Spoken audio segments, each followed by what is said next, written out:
तो स्वागत है दोस्तों आज हमारे चैनल पर आप सभी का।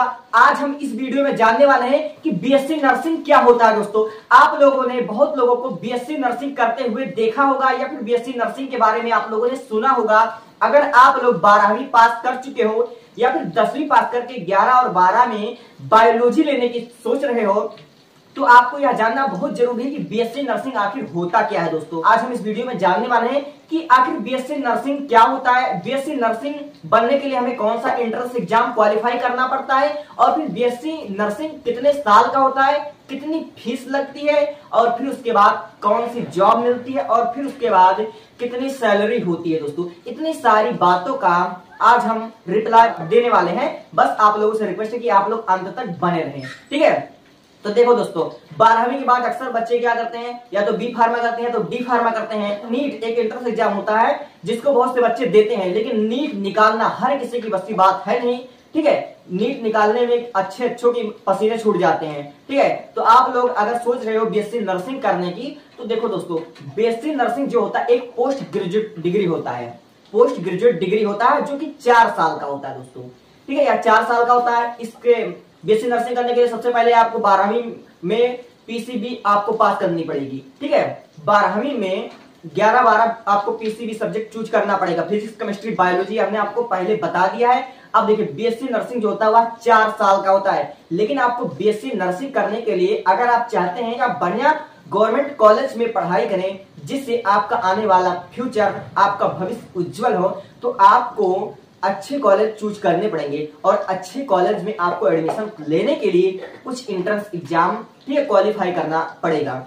तो यह इंस्टीट्यूट पर निर्भर करता है कि आपसे कौन सा एंट्रेंस एग्जाम लिया जाएगा, ठीक है। तो फिलहाल मैं कुछ एंट्रेंस एग्जाम के बारे में आपको बता देता हूं। अगर आपको बीएससी नर्सिंग में एडमिशन चाहिए गवर्नमेंट कॉलेज में, ठीक है, इंडिया का टॉप 10 कॉलेज में, तो सबसे पहले आपको एम्स बीएससी नर्सिंग, ठीक है, एक एंट्रेंस एग्जाम होता है, इसको क्वालिफाई आप लोग कर सकते हैं। या फिर सीपीनेट, ठीक है, सीपीनेट ये भी एक एंट्रेंस एग्जाम होता है, इसको आप क्वालिफाई कर सकते हैं। इसके थ्रू आप बीएससी नर्सिंग के टॉप 10 कॉलेज में आप एडमिशन पा सकते हैं। या फिर बीएसयू ये भी एक एंट्रेंस एग्जाम होता है, इसके माध्यम से भी आप बीएससी नर्सिंग में एडमिशन पा सकते हैं, ठीक है। अगर आप लोग यह जो एंट्रेंस एग्जाम होता है इसको क्वालिफाई ना कर पाते हो, आपको by the way government college नहीं मिलती है, तो अगर आप लोग प्राइवेट से करोगे बीएससी नर्सिंग तो वो भी मतलब बीएससी नर्सिंग हो जाएगी, लेकिन उसकी इतनी वैल्यू नहीं होगी, ठीक है। दोस्तों अब बात कर लेते हैं कितना खर्चा आएगा बीएससी नर्सिंग करने में, कितना खर्चा आएगा।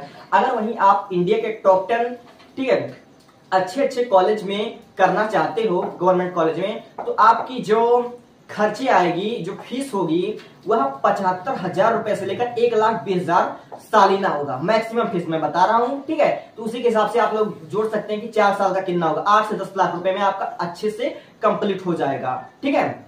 अगर आप लोग प्राइवेट करते हो तो भी आपका मतलब 10 से 15 लाख रुपए में बीएससी नर्सिंग बड़े ही आराम से हो जाएगा, ठीक है। अब मैं बात कर लेता हूं इंडिया के टॉप 10 बीएससी नर्सिंग कॉलेज की। अगर आप लोग इंडिया के टॉप 10 बीएससी नर्सिंग कॉलेज में बीएससी करते हो तो आप लोग का फ्यूचर बहुत ही उज्जवल होगा। देखिए इसमें इन कॉलेजों में सबसे बेहतर की अगर मैं बात कर लूं तो सबसे बेहतर इसमें है चंडीगढ़ यूनिवर्सिटी। ये बहुत ही बेहतर और इंडिया के टॉप 10 कॉलेज में आता है। और उसके बाद Kasturba medical college, Christian medical college हो गया, NIMS यूनिवर्सिटी, ये सब इतने कॉलेज। अगर इनमें से आपको कहीं भी मतलब आपका सिलेक्शन हो जाता है तो आपका फ्यूचर बहुत ही उज्जवल होगा, ठीक है। और ये सब करने के बाद आपकी अच्छी खासी सैलरी भी हो जाएगी। आपकी जो मैक्सिमम सैलरी होती है, जो शुरुआती सैलरी होती है 30-35 हजार रुपए, तो आपको आसानी से कहीं भी मिल जाएंगे।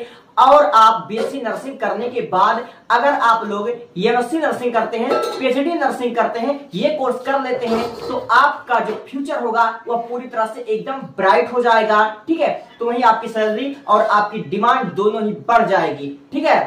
अब बात कर लेते हैं कि बीएससी नर्सिंग जो कर लेते हैं मेल या फीमेल दोनों के लिए होता है, इनका कार्य क्या होता है। दोस्तों इनका कार्य होता है मरीजों का देखभाल करना, डॉक्टर के कामों में सहयोग करना, प्रशासनिक जिम्मेदारियां, ये सब इनकी कार्य होते हैं, जिसको ये बहुत ईमानदारी के साथ करते हैं, ठीक है। तो आप लोगों से भी उम्मीद रहेगी कि आप लोग आगे चलकर बहुत ही बेहतर करोगे, ठीक है। और हाँ, इसमें जितनी कमाई होती है ना एक एमबीबीएस डॉक्टर से भी मतलब कभी कभी ज्यादा हो जाती है। और इनकी डिमांड दिन प्रतिदिन अब बढ़ती जा रही है। दोस्तों बी फार्मा डी फार्मा करने वाले बेकार हो जा रहे हैं, बीएससी नर्सिंग करने वाले की डिमांड बढ़ती जा रही है, ठीक है। और बीएससी नर्सिंग करने के बाद और एमएससी नर्सिंग, पीएचडी नर्सिंग करने के बाद आपको इतने सारे पदों पर आपकी नियुक्ति हो सकती है। ये बहुत ही सम्मानीय पद है, ठीक है। इनमें से आपकी चाहे जहां आपकी मतलब नियुक्ति हो सकती है, ठीक है। तो अब हमने इस वीडियो में आपको पूरी तरह से बता दें कि बीएससी नर्सिंग क्या होता है, क्या इसके लिए मतलब